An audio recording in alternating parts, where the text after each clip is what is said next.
Madam Secretary. Announcements by City Council members and staff regarding upcoming and recent events and recognition of citizens. Now, Mr. Burns. Yes, sir. Mayor, as you know, we're gathered here today in our pink shirts to bring awareness to the fight against breast cancer here in Fort Worth and across the globe. But tonight I ask my colleagues' indulgence in allowing me to use my announcement time to talk briefly about another issue that pulls at my heart. Ron, would you go ahead and run the parents of Asher Brown, who you can see above, complained to school officials in the Cypress Fairbanks ISD outside of Houston that their son was being bullied and harassed in school.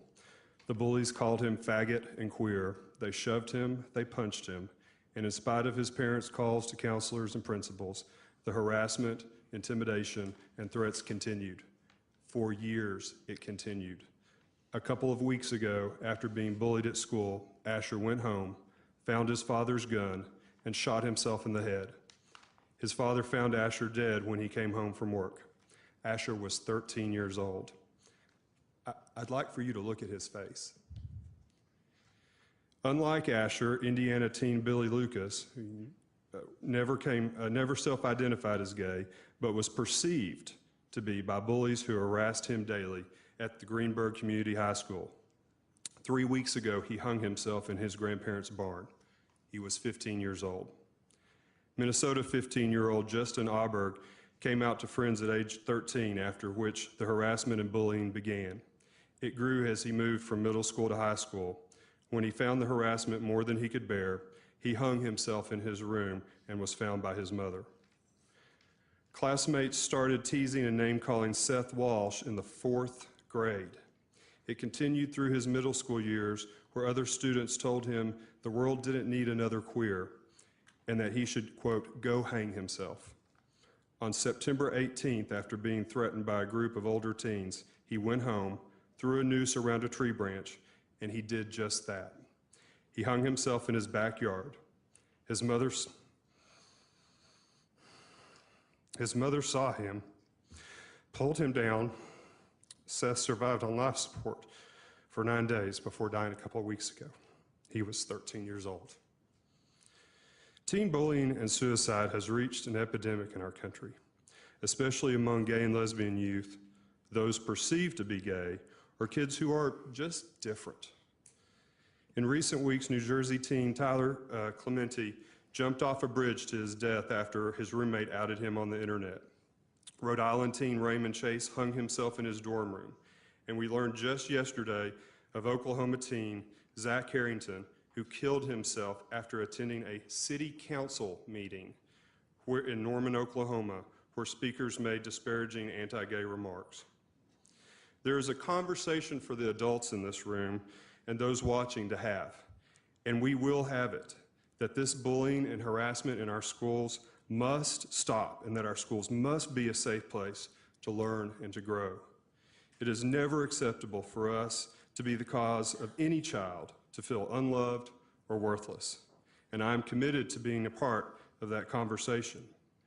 But tonight, I would like to talk to the 12, 13, 14, 15, 16, and 17-year-olds at Paschal and at Arlington Heights and at Trimble Tech High Schools, or at Daggett and Rosemont Middle Schools, or any school in Fort Worth, or anywhere across the country, for that matter.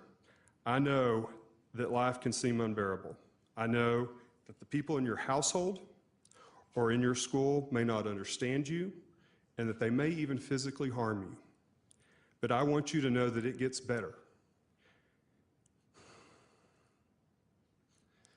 When I was 13, I was a skinny, lanky, awkward teen who had grown too tall too fast, who would stumble over my own feet. I was the son of a Methodist church pianist named Jeanette and a cowboy named fittingly Butch in Crowley, Texas. As their son and as a kid in a small town, there was a certain image of who I thought I was supposed to be. But as I entered adolescence, I started having feelings that I didn't understand and couldn't explain, but I knew they didn't mesh with the image of what I thought I was supposed to be. I was a sensitive kid, but friendly. I was a band dork. I played basketball, but not very well. I was teased like all kids, but I was fairly confident, and I didn't let it bother me much. One day when I was in the 9th grade, just starting Crowley High School, I was cornered after school by some older kids who roughed me up. They said that I was a faggot and that I should die and go to hell where I belonged. That erupted the fear that I had kept pushed down, that what I was beginning to feel on the inside must somehow be showing on the outside. Ashamed, humiliated, and confused, I went home. There must be something very wrong with me, I thought, something I could never let my family or anyone else know.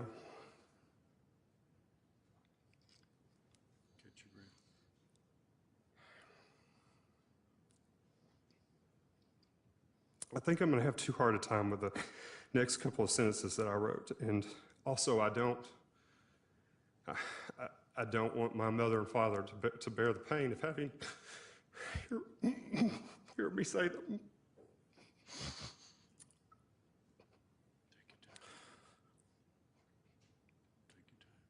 So I will just say, and I'll skip ahead, I have never told this story to anyone before tonight.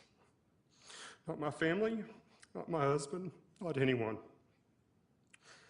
But the numerous suicides in recent days have upset me so much and have just torn at my heart. And even though there may be some political repercussions for telling my story, this story is not just for the adults who might choose or not choose to support me. This story is for the young people who might be holding that gun tonight, or the rope, or the pill bottle. You need to know that the story doesn't end where I didn't tell it on that unfortunate day. There is so much more. Yes, high school was difficult. Coming out was painful. But life got so much better for me. And I want to tell any teen who might see this, give yourself a chance to see just how much better life will get. And it will get better. You will get out of the household that doesn't accept you. You will get out of that high school, and you never have to deal with those jerks again if you don't want to. You will find and you will make new friends who will understand you, and life will get so much better. I look back and my life is full of so many happy memories that I wish I could share with those whose photos were shown up above earlier and those who have taken their lives. Memories that I wish I could share with the 13-year-old version of me on that very unfortunate day. If I could, I would take the 13-year-old me by the hand and take him to the campaign office in 1992 of then Governor Clinton, where for a very speechless moment, my now partner J.D. Engel and I saw each other for the first time. I would take that 13-year-old me to the first day of spring in 1999 on a West Texas ranch hilltop, surrounded by a dozen head of black Angus cattle who thought we were there to feed. And as the sun set, turning the sky pink and purple and orange in a way that only a West Texas sunset can, I jabbed my hands into my jeans pocket and pulled out 2 rings that I'd literally spent my last dollar on, and slipped one onto JD's hand and asked him to spend the rest of his life with me. I would take the 13-year-old Joel to election night in 2007 in a room filled with countless family and friends, erupting in cheers when it became clear that I would win my first election, so that they could see the love and support for me that was in the room that night. And I would take the 13-year-old me to just a few days ago at Baylor Hospital to see our dad.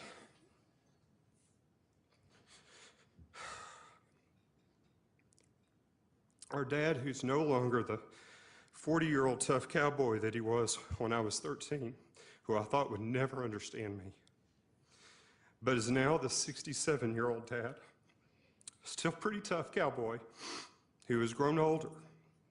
And the 13-year-old me would see me today holding my dad's weathered hand and see my dad as he woke up from his operation and him squeeze my hand and look up at me and say,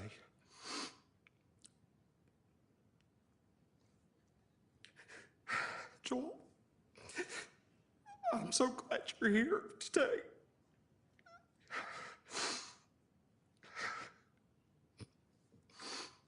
And me say back to my dad, "I am too, Daddy. I am too." To those who are feeling very alone tonight, please know that I understand how you feel, but things will get easier. Please stick around to make those happy memories for yourself. It may not seem like it tonight, but they will. And the attitudes of society will change. Please live long enough to be there to see it. And to the adults, the bullying and the harassment has to stop.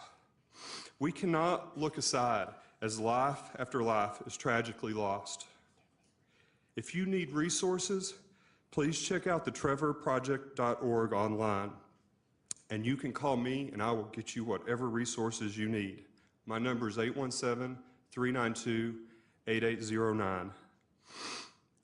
I want to thank those in this room for allowing me this time.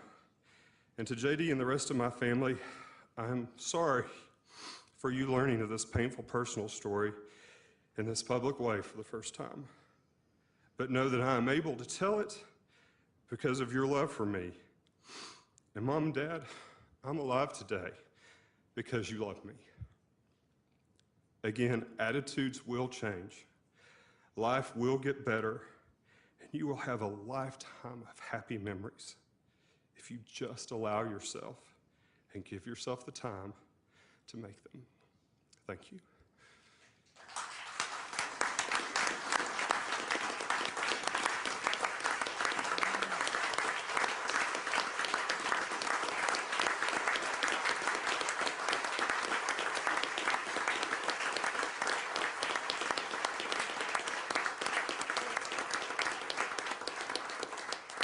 Ladies and gentlemen, we're going to take a 10-minute recess and we'll get back to the agenda.